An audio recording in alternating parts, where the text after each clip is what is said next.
Good morning and welcome to Coffee with the Pastor. Um, we're looking in Genesis chapter 4 today. A lot of exciting stuff in Genesis chapter 4. And let's just read some. Adam made love to his wife Eve, and she became pregnant and gave birth to Cain. She said, "With the help of the Lord, I have brought forth a man." Later, she gave birth to his brother Abel. Now, this is very interesting. Adam and Eve make love. She becomes with child, and she gives birth to Cain. She says, "I brought forth a man." But then it says later she gave birth to his brother Abel. Now, notice something then. With Cain, Adam and Eve are participating. With Abel, there's no mention of Adam. Now, don't get me wrong, I believe that Adam and Eve were the parents of Abel, but just very interesting that in the Bible, it doesn't mention Adam being involved with Abel's birth.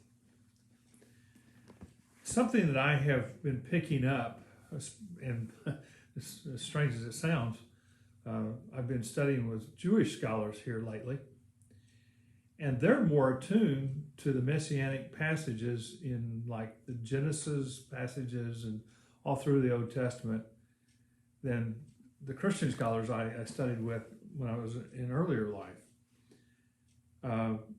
They would say that this is a way of showing that God's still involved, and it points back to Genesis 3:15. You remember during the curse of the woman, there's a promise given in Genesis 3:15, and it says that your seed, Isha, from woman, from Isha, there would be a seed, Zerah in the Hebrew. From woman, there would be a seed that would crush, his heel would crush the serpent's head. The serpent would bruise his heel, but his heel would crush the serpent's head. And that's a messianic thing. And you see it, and I'm going to try and show it if we go through all of Genesis. I'm going to show all the messianic leanings toward this. And I think this was that too. Abel's not the same as Cain. And we're going to see this. Now, later on, second part of verse 2, it says, "Now Abel kept flocks, and Cain worked the soil." Abel became a shepherd. And obviously, you see the implications of a shepherd later. Jesus is called the Good Shepherd. And Cain worked the soil. In the course of time, Cain brought some of the fruits of the soil as an offering to the Lord. And Abel also brought an offering, fat portions from some of the firstborn of his flock. The Lord looked with favor on Abel and his offering, but on Cain and his offering he did not look with favor. So Cain was very angry, and his face was downcast. Cain is a farmer, and he grows fruit, vegetables. Abel's a shepherd, grows sheep. Abel brings the best of his flock. Cain brings some of his fruits and vegetables. They present them to God. God looks with favor upon Abel's, but not with favor on Cain's. Now, what's the difference? Well, the writer of Hebrews says it was faith. It's how they brought them. It's how they brought their offering to God. By the way, this is the first worship service mentioned in the Bible. We have the first worship.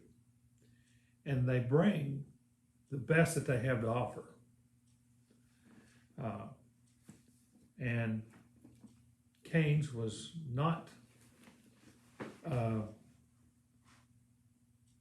brought. His wasn't accepted. Abel's was. Been a lot of speculation about why that was. I'm going to go with the writer of Hebrews, that it was their attitude, the faith and trust that they had in God. And again, Abel's seen as someone who is pleasing God. And you see in Abel almost a figure of Messiah to come, kind of a Messiah-like person in Abel. And in Cain, you see more of the fleshly man part of that. And it's going to get worse, because out of the first worship service, there's going to be a murder. We'll see what happens. Then the Lord said to Cain, "Why are you so angry? Why is your face downcast? You do what's right. Will you not be accepted? But if you do not do what is right, sin is crouching at your door. It desires to have you, but you must rule over it." So he looks at Cain. Cain's mad that God didn't accept his gift, and as well as he did Abel's, and he's mad. And God gives him a warning. He says, "Well, first of all, Cain, quit worrying about it. Just do what's right. Just do the right thing." And he said, "But if you don't do it, that sin is crouching at the door. If you don't do what's right, sin is crouching at the door." And so Cain is going to let, and God warns him that if you don't get a hold of this, you're going to do something worse. Deal with this sin. And that may have been part of the problem with Cain's offering, was his lack of fellowship with God. When he came, you get the feeling that Abel was walking with God and having fellowship with God, and brought this out of his gifts out of gratitude and kindness. Cain didn't. Something I think we should be taken with worship, that we're to bring our best to worship. We don't need to bring our worst. We need to bring our best. And our best gifts, our best selves, and all. We like to come sometimes and kind of be critics of worship services. How's the music? How's the preaching? How's all the atmosphere? When the truth of the matter is, God is judging us on how we worship. Not only when we get together, but in private. And so God says, for Cain to do what's good. However, that's not what Cain's going to do, because out of the first worship service, we're going to get the first murder.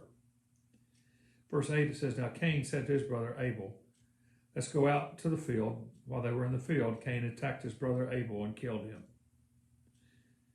Then the Lord said to Cain, 'Where is your brother Abel?' 'I don't know,' he replied. 'Am I my brother's keeper?' The Lord said, 'What have you done?' 'Listen, your brother's blood cries out to me from the ground.'" Again, the blood of Abel, the blood sacrifice of the lambs. You just see the messianic signs there in Abel.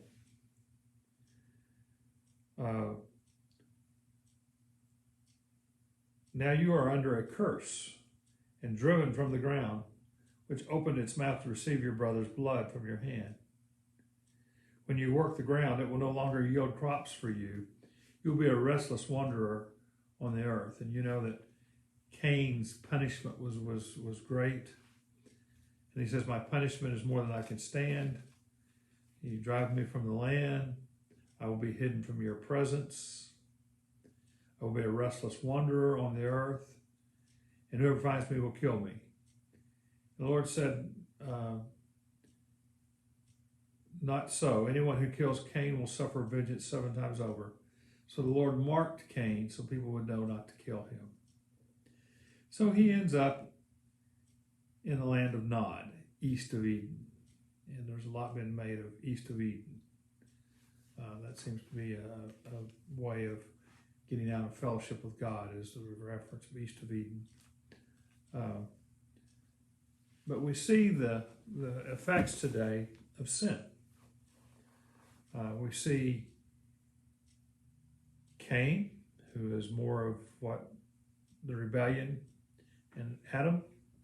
Abel, who is more of a messianic figure who lives in fellowship with God and doesn't let sin rule his life and all. And so, very interesting. And I hope today you will give your best to God. I hope you will be out of the tribe of Abel and bring your worship and your sacrifices in faith. I hope you have a great day. We'll continue in Genesis tomorrow. Blessings upon you.